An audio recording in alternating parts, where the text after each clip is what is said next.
understanding of the value of the audience that you've got. I think that's a great conversation. So Yep. All right. I mean, it goes deeper than that. I totally agree with you, Jeff. And really now it's such a mature area, and it's really about what does the person do after the show? What actions do they? It's about action, really. So, All right. we just went live on We Facebook. just got. I got everything up live here. Okay.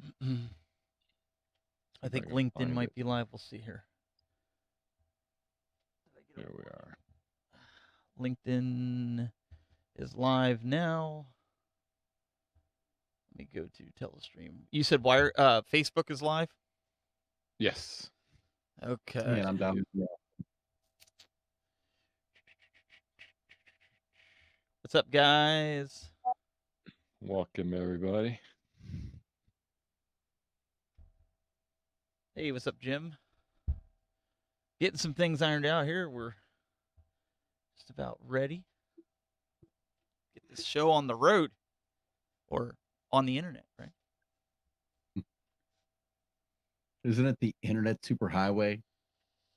If you were anywhere in the web in the late 90s, early 2000s, that's all you heard was the internet superhighway. Life is a The information superhighway. That's what it was. Information superhighway. You're right. Good call. Yeah, I remember that. I do remember that for sure. Okay. Hey, guys on LinkedIn. I see you guys are coming in here. All right. We got a few minutes here. We'll get started. And there's an echo. Oh, now it's gone. All right. Steve, I'm going to switch over. I realize I'm on Wi-Fi, which has caused some of the issues here. So if it drops, and I'll just dial back. Okay. You're not on the We'll VPN, right? No, I've taken that off this machine. Not that I don't like VPNs. I think they're worth it, but be seamless. So I mean, I'm right now. It says I'm not on Wi-Fi. So if I'm still connected, You're still connected, from what I can see. You haven't dropped. So I just remember what was like last week or no, 2 weeks ago, and you're like, oh wait, I'm on the VPN. Yes, Luke, it's on Social Time. We got a good discussion today. Marty's kind of heading this one up today. He's spearheading this one. Content that stands out. So we're going to talk about that. We're going to go dark in about 2 minutes. So, hey, Lindsay. Hey, Luke. Hey, Lindsay. Let's see who else is on Facebook. I see Jim Wild. So make sure you guys get your questions going. Hey, I got a question for everybody that's watching. If you guys could put in the chat room. I'm kind of curious myself. You know, we talk about Wirecast and whatnot, and Telestream being a big sponsor of the show. How many of you guys are actually Wirecast users that are watching the show? If you could put a number 1 in the chat room before we get started here, just a little fun exercise before we get started here. If you are not a Wirecast user, put a 0 in the chat room. Be really curious to see who is and who isn't using it. John Mahoney, welcome. Facebook. So if you guys care to do that. All right. 1 minute, guys. And we will get started. Oh. Is it cold where you guys are at? It's like. Yes. Well, hasn't been that bad of a winter. It's in the 30s here. Oh. Which is not bad. It's been cold enough that now today it's like 43. You're like, oh, it's warm, but yeah. Outside of the DC zone. Well, Lindsay's a Wirecast user. I see. I forgot to turn on my overhead lights. Do I need them? I don't think I need them. I think I'm good, right? No, you look good. Okay, good. I won't touch it, at least for this show. See, you always forget one thing usually. All right, let's do this. Let's go dark.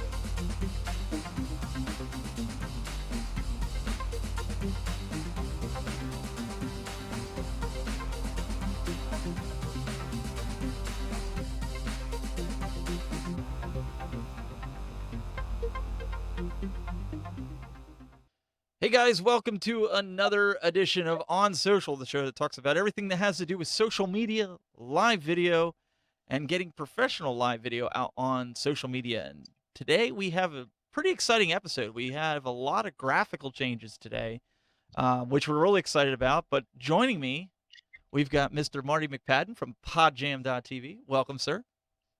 Hello, Stephen. Obviously, I've changed locations here, You judging from my have. background. It looks really good. Looks Somewhere good. else. Looks good. We also have the future Emmy Award winner. We have, it's not Jeremy Klusterman, but we do have, and you were replaced. You see how easy you were replaced last week? Yeah, He was I'm really quick to beginning. jump. Yes, I'm. You know what? I think maybe asking for the green M&Ms in the green room was a bit too much for you guys. So I'm willing to back off of that if I get my lower back. So So you were out sick yesterday, or last week, I should say. yeah, I got hit with an internal infection. I'm a diabetic, and those things are never good for diabetics. And it came at a moment where I had 3 live events last week, and I literally was sick in between them. Was in the ER twice, rebounded, and I feel great. And I'm happy to be back, whether or not I get my green M&M. So Well, Jeremy was really kind enough to jump in last week. We had a great discussion last week, and so I think he was hoping he'd be back on today, but no, it was a great discussion we had last week. But we're glad to see that you're doing a lot better. yeah, thanks. So today we wanted to kind of talk about a really interesting topic that had come up with content in relation to the social media platforms and the internet, and Marty kind of spearheaded this with content that stands out. How do you make your content stand out? How do you get people to want to engage with your content? And I think this is something that content creators all over the world struggle with. I think this is something I could even honestly say that I've struggled with, because everybody out there, no matter what industry that you're in, there's always somebody out there creating similar content to you. But what makes you stand out from the rest of the pack? And Marty, I think you've got some insight into this, right? Yes, sir. I can at least start this discussion off here, and I've kind of divided into three separate buckets here.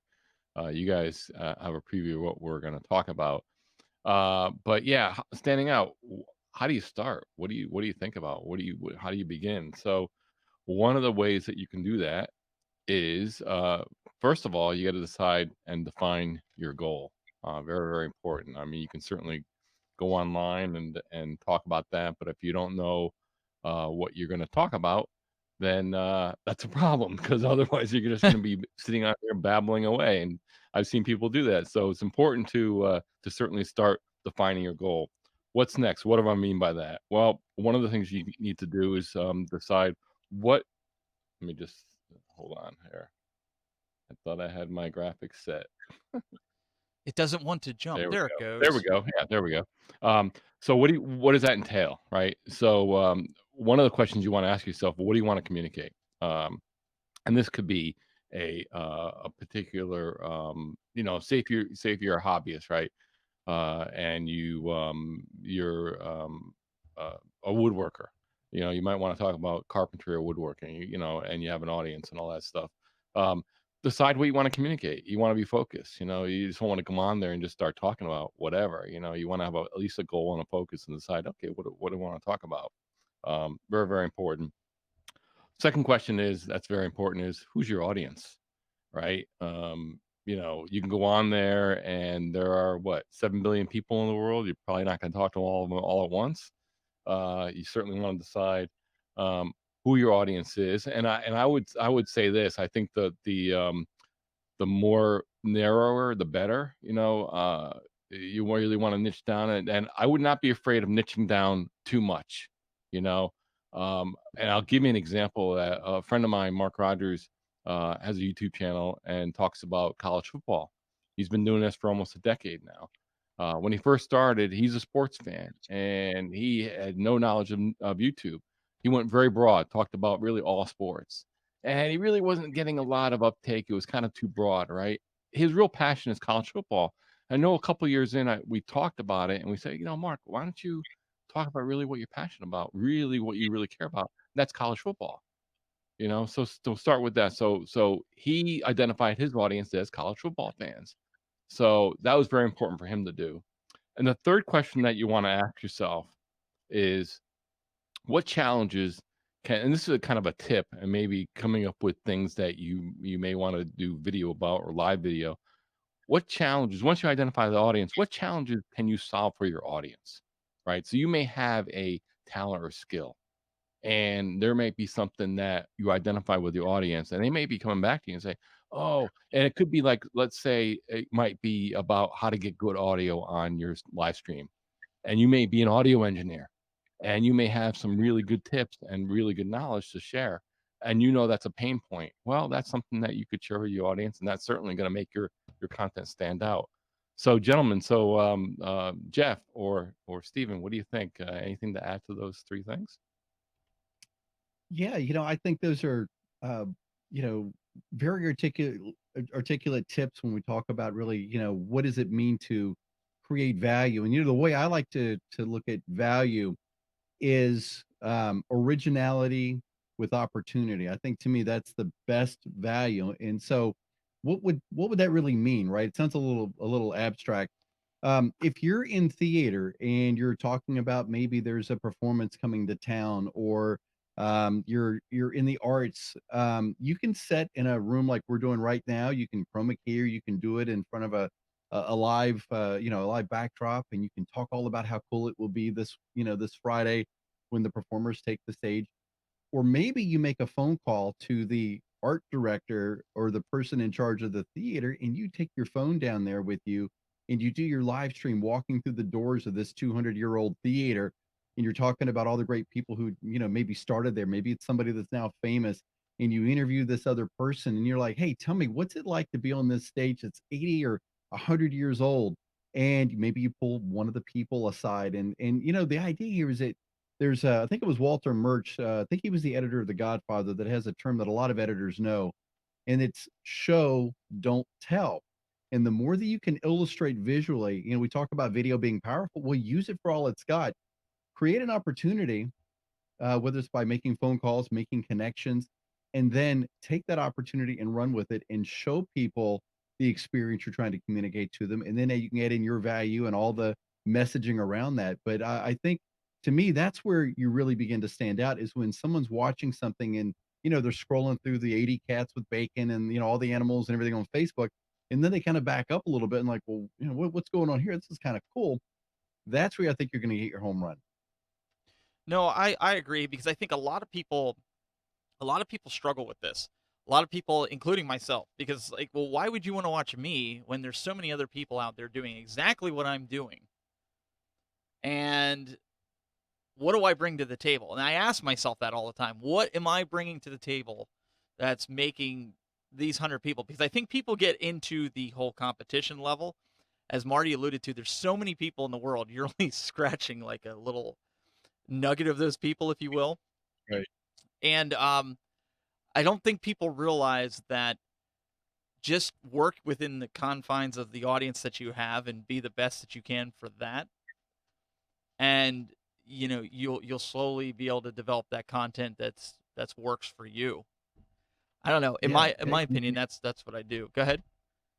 Yeah, no, I was just going to say, last week we talked about this for a minute. There's an influencer on LinkedIn, Joy McAdams, who shared. I told you about this last week.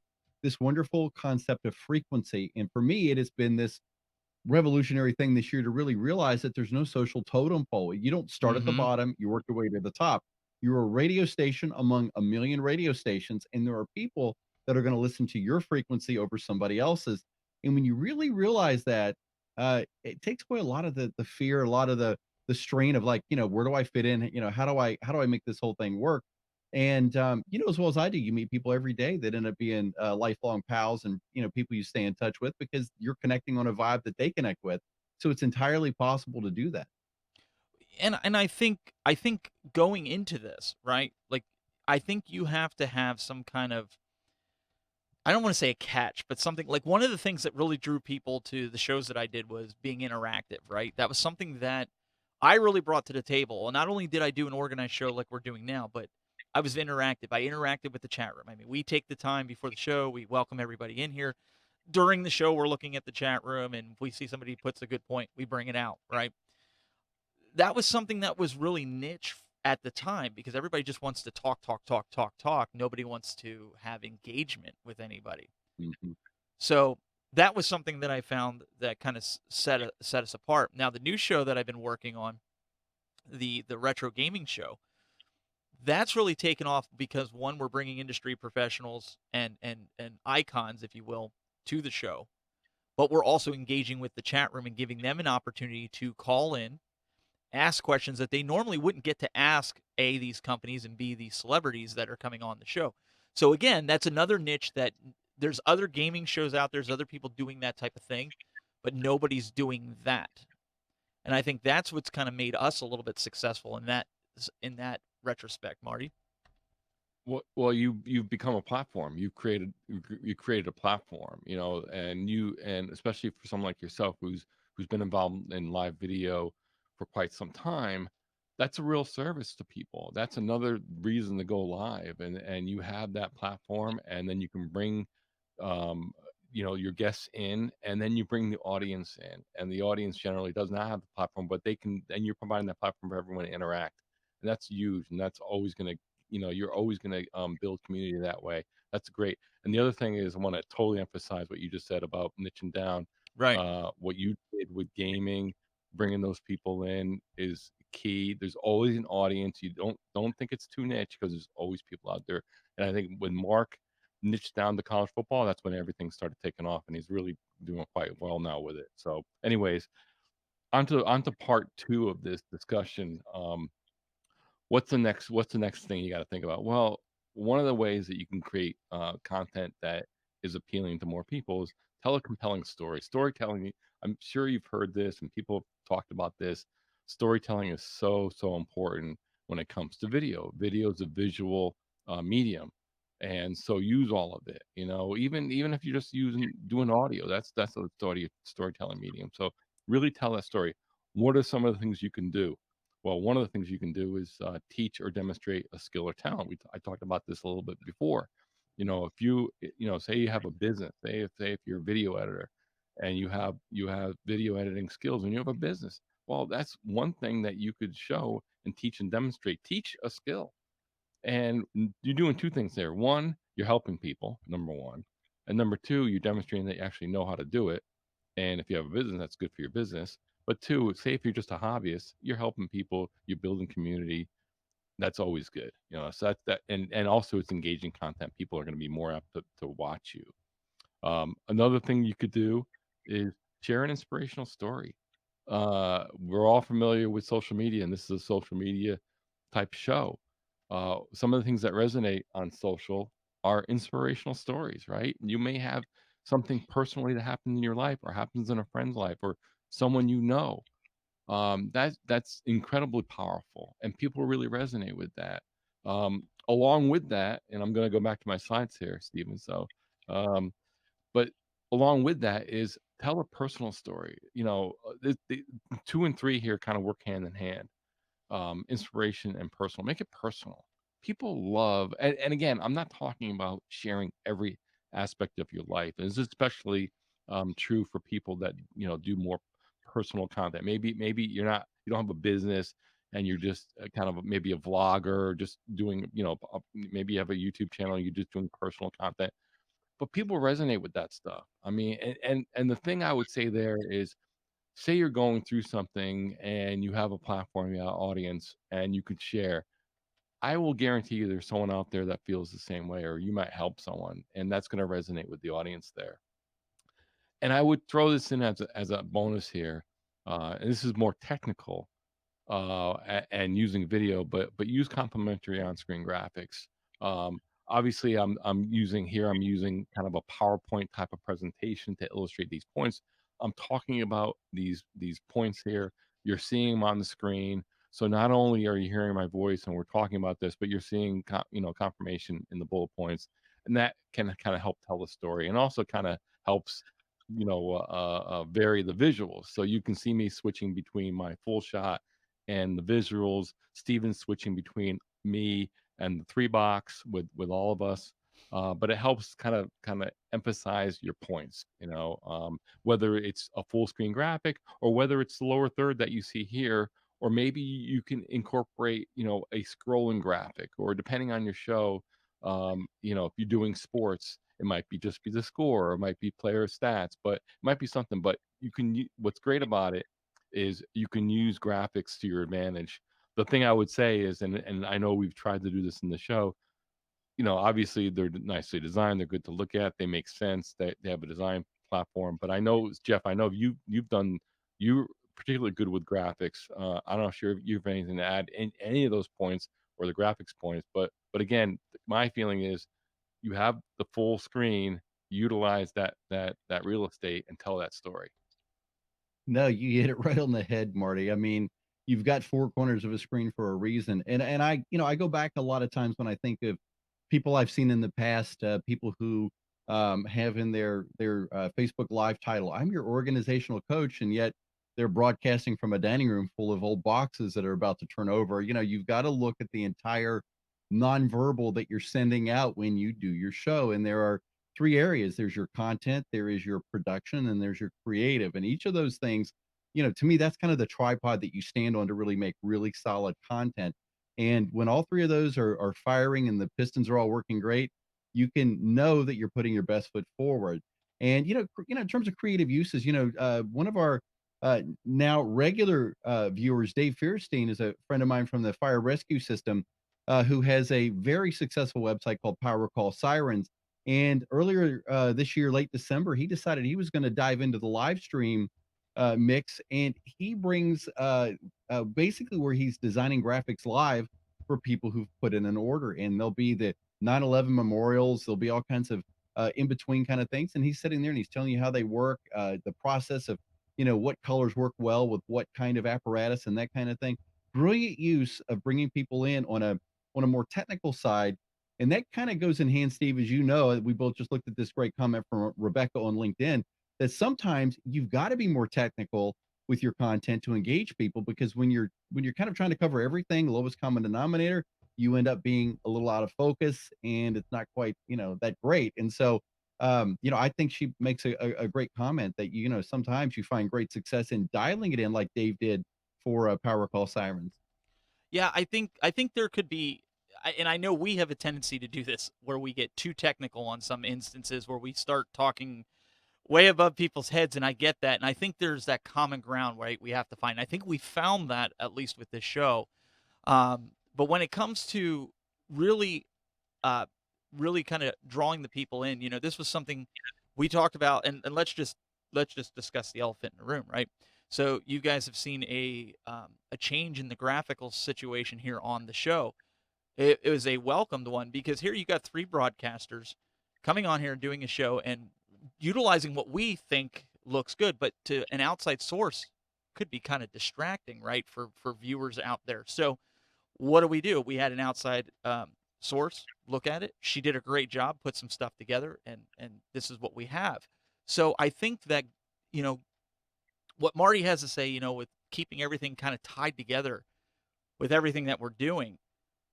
I think that if people are doing that in their broadcast, you're going to keep the viewership, you're going to keep people watching you. And I think there's something to the clarity of it, right? I've been on some shows where they have the bullet points, but they're just not clear on the point that they're trying to make. You guys know what I'm saying with that? I mean, I've Oh seen that, yeah. and it's like the bullet points are there, but there's just no clarity to it, right? Yeah, real quick, I'll share this. I was having dinner yesterday. There's a restaurant in my area that I love, and I do their social media. And there was a very nice gentleman at the bar there, and he obviously was well dressed. You could tell he had a lot of money, worked in I think the stock market area. And he found out what I did, and he says, I'm trying to buy a company to do what you do to follow me around all day. He says, I want to build a personal brand. I'm like, hey, that's great, what's your message? And that kind of went over his head just a little bit. And he said, hey, I don't really know what the message is. And I said, well, it's great that you want to build a brand. I said, but at the end of the day, what do you want people to do when they've seen what you've presented to them? There's got to be a call to action there to help people move that needle, because obviously it's not enough just to be known by people. It's that whole know, like, and trust factor. And so you gotta really think more strategically in some of this. And I actually think he's going to do really well with what he's talking about. But it's just an illustration. A lot of times we think the miracle is just by doing. All of a sudden, it's like the Wizard of Oz. Someone else takes over, and all the likes and follows and all the success happens. It doesn't work that way, does it? No, and we're gonna talk a little bit about likes and follows next week. So you guys make sure you want to tune in for that. But before we get into Marty's last point, I do want to put this out there, guys. I mean, we are extremely thankful that Telestream has allowed us to do the show, and we get to come on here every week and talk to you guys about social media strategies and broadcasting and gear and cameras and microphones and all that good stuff here on social. But one of the things that we have to do is we have to pay the bills too. And if you're looking for a solution out there, Telestream has a great solution in the Wirecast gear. Now, you saw Marty doing some switching on his end. I do some switching on my end. But if you head over to telestream.net/onsocial, you can check out the variety of Wirecast gearboxes. I did get shipping confirmation. I know I've been saying this the last couple weeks, but I got shipping confirmation. My gear should be here on Tuesday, and I'm really excited because I have Gear 1 currently, and this machine is just unbelievable. So you guys want to check it out. You want an all-in-one solution with multiple inputs, bringing in, as Marty said, NDI sources, virtual sets. You can have cool backgrounds like we're using right now, all in one box. There's a lot of different pricing, so you can check out the different, depending on the input you need, HDMI, SDI, anywhere from $6,000 all the way up to $9,000. You can check it out. Or maybe you already have a powerful PC and you want to check out a powerful broadcasting streaming solution like Wirecast. Once you're on this page, you can just come up here to products and click on Wirecast, and you'll be able to check out the awesome software that tells the folks over at Telestream. We use it here and helps make our production look the way it does and get out to the world. Guys, you can go to many different destinations, as you guys all know. It's a great, great platform. We've been using it. I've been using it for like 12 years now. So pretty awesome. And thank you One guys, one thing I want Telestream. to add to that Stephen, real quick before I get into the last set of points about Wirecast is what's great about it is, you talked about the gearbox, and that's certainly a high-end solution. I've got one here, and it works fantastic, and it's the mating between hardware and software works great. What's great about Wirecast is you can start, if that's not in the cards for you right away, you can start with the software. Like you said, you have a PC, and it's great because you can get into Wirecast for as little as, I think it's $249. I think Yep. the Wirecast one, yeah. So that's reasonable. Like, is there a free trial or is 30-day I'm free not sure. trial. So there is a free trial, so you can kind of kick the tires and see how it works for you. But that's what's great. And what's great about that is you might get into it, and then you can always go up from there. Like Steven's showing the software there, $249 gets you in the door, and then you can add to it. You can upgrade. You can even get into the Wirecast gear. So it all works together. Once you learn the software, there's an upgrade path, which is great. So that's what I love about it. But anyways, enough of that. Let's get into the third point about creating compelling content.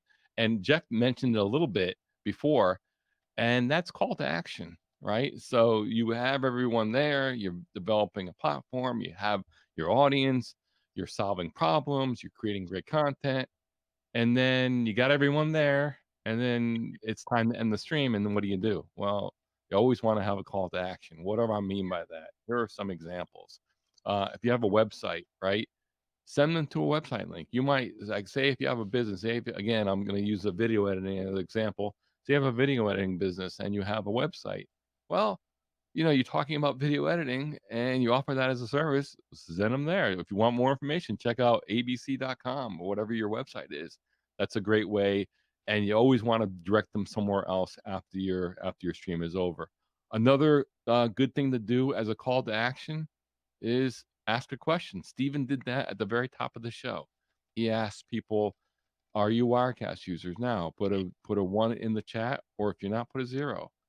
What that does is not only you're finding out about your audience, maybe some of the challenges or where they stand or what they're interested in, but you're also creating engagement, and that's very, very important. Um, Direct them to a landing page. Again, maybe you have a business and you have a product or service, and you want to offer that. A landing page is a specialized page, and what's good about a landing page is you can direct them to a page specifically for that show. And what that's going to offer you is you can do all kinds of research there and see who responds to your offer, based on the show that you're doing. And that could really offer some good information for you, especially if you have a business. Another thing you do is if you have a newsletter, invite people to subscribe. That's another good way to keep the conversation going, and also you're capturing emails, and again, you want to create that community. And especially chances are if you're doing live video, you're probably using another service like YouTube, and it's all well and great, or Facebook, but you also want to kind of own that community as well. You want to be, you want to make sure that you can directly interact with that community. Great way to do it is to get their email and be able to communicate to them directly. And having a newsletter and invite people to subscribe. That's a good way to do it.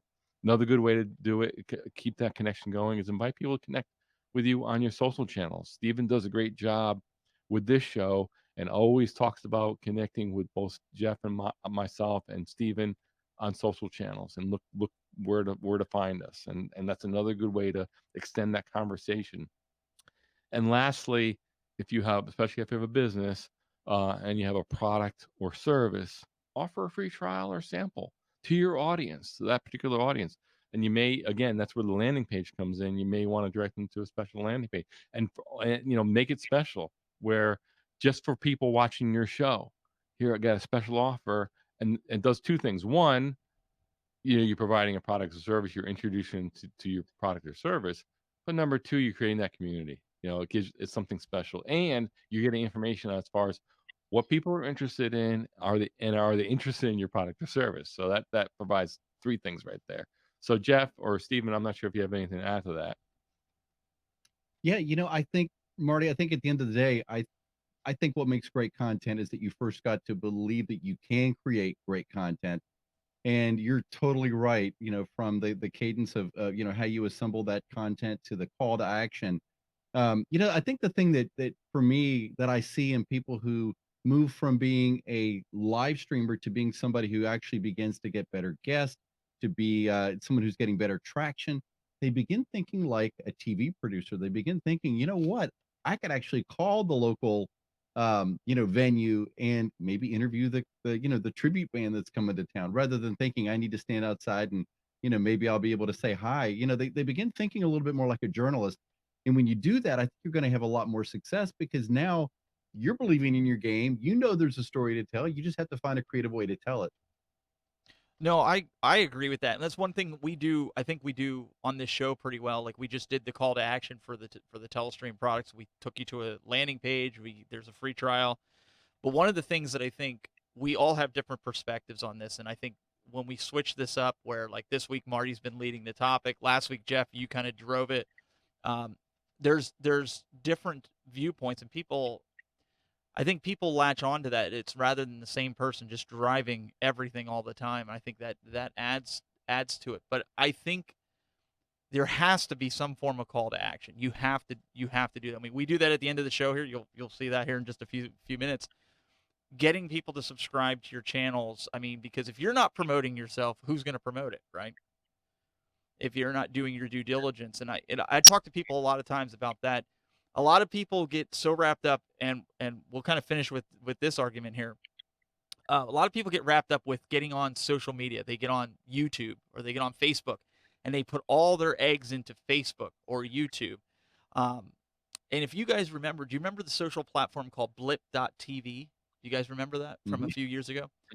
Everybody did the same thing with that. They put, for those that don't know, Blip.tv was like a YouTube or a Vimeo type platform. And a lot of people put a lot of their stake into that. And Mevio was another big platform. And they put all their video and content into there. And guess what happened? They had no website. They had no other presence on the internet. And one day, and I remember because I used Mevio and Blip TV too, just as like a third party, I got an email that says, you have 24 hours to get your content out because guess what? We're closing. Mind you, some of these guys have been on these platforms for 5+ years. Now imagine 5+ years of content, and you're putting all these eggs in one basket. So when Marty says about, you want a landing page, you need a website, period. You need to be able to drive your customers. Don't send them to a Facebook, page store. send them to your website. We send people to Telestream's website. Why? Because they have control over it. It's always going to be there. YouTube isn't going to Google's not going to wake up, Jeff, one day and just say, well, we'll save it for you guys because you've been good to us for a few years, right? Well, what a lot of it is, Steve, is that we may think, oh, Facebook or Google are never going to go away. But one thing you can guarantee is at some point they may come back and go, hey, that's going to be $400 a year for us to hold your content. Mhm. So, I mean, you have to think about it. And, you talk about, Blip TV. I'm thinking about Blab. I mean, that's where Oh, my yeah. friends like Jennifer, I met you there, Jeff Adams, all these great people. And same thing, you get really excited about a particular destination. And then all of a sudden, it's like you just drop off the radar of the things you should be doing, which is always archive your content, find a way to keep everything. And you're right, plant these seeds in different places and let it all grow in the right way. The thing I would like to emphasize, Stephen, is you hit the nail on the head. Is you could be on the biggest platform, YouTube and Facebook. Likely, they're incredibly successful. They got a ton of people that engage on those platforms. Likely, they're not going anywhere anytime soon. The problem is, and you highlighted, is they can change the rules at any time. Yep. And we're going through this with YouTube now. Now, I'm not a big YouTuber at all, but I see it, with the COPA, and these are some things that are beyond their control. They have to deal with it, but rules change, different things change. They could change their advertising, the way people generate income, all that stuff. Facebook is always messing around with the algorithm. It could change anything, can make any rules they want. And I can't overemphasize that enough. If you're building community, you got to have a way it's your community that you're building. You have to have a way to get to them directly. And Steven, I think you're right on target as far as the website goes. That's where it starts. And that's got to be your home base. And we talked about this all the time. And use these other services as satellite, and don't take it for granted. It looks great now, but just do not take it for granted. Absolutely. Guys, we appreciate you all tuning in here to On Social. And remember, we do have a Discord chat room. So no matter if you're watching on YouTube, Facebook, or even LinkedIn, you can join the conversation. If you have Discord, just look for On Social, on-social, and you'll be able to find it on the Discord channel for those of you. I know there's some links that are usually floating around. Some of the guys posted in the chat room, but we do appreciate you guys tuning in. And make sure you guys go over to the Facebook page, Telestream, and like that page so you don't miss any of the great content that's going out. Go over to the YouTube channel, Telestream Tube or Wirecast Tube. There's two channels. You can subscribe to both of them to get the latest and greatest in video, tutorials, demonstration, webinars, all that cool stuff. And if you still have some time, we'd really appreciate you going over and liking our LinkedIn page. Just look up Telestream, you'll find us. But again, guys, thank you so much. Jeff Fitzgerald, we got your name right on the tag there, so you're all good there. And Jeremy, we had to let him go this week. It's all good. Yeah, we had to do that. Hey, listen, if any of my friends who watch are in the Charlotte area, I will be there tomorrow through Sunday. I'm speaking at a strategic fire recruiting conference, part of the fire work that I do, and would love to maybe hang out with you. So give me a call, get in touch with me. Awesome. And you guys could check out Jeff in highdef.tv, and also on all the social media. You're pretty much Jeff in high def everywhere, so they can probably look. Yeah, I haven't figured out how to make J in 4K yet. I don't think it has the same ring, so I'm just gonna. I should have taken Jeff in VHS and left it at that. So. We also want to thank Mr. Marty McPadden from Podjam.tv. We appreciate you joining us as well. Thank you, sir. Pleasure to be here. You guys can check in with Marty. Just look up Marty McPadden just about everywhere, and you'll find him, or look up his Podjam.tv extension. You'll find everything there, and I think he's been working on it. So we'll. Yeah, I'll be on the road again soon. So. Yep. Jeremy's getting all offended in the chat room. He's like, Wait, what do you mean let me go?" Don't worry, Jeremy. We're going to have you on again. We had a great time with you, but we're just messing around. So guys, let me just say we really appreciate you. And remember, next week we're going to talk about likes versus follows and why that may not be something that you should really put your focus and attention on. So that's going to be next week. We'll see you next time for more here of On Social. Have a great week, everybody.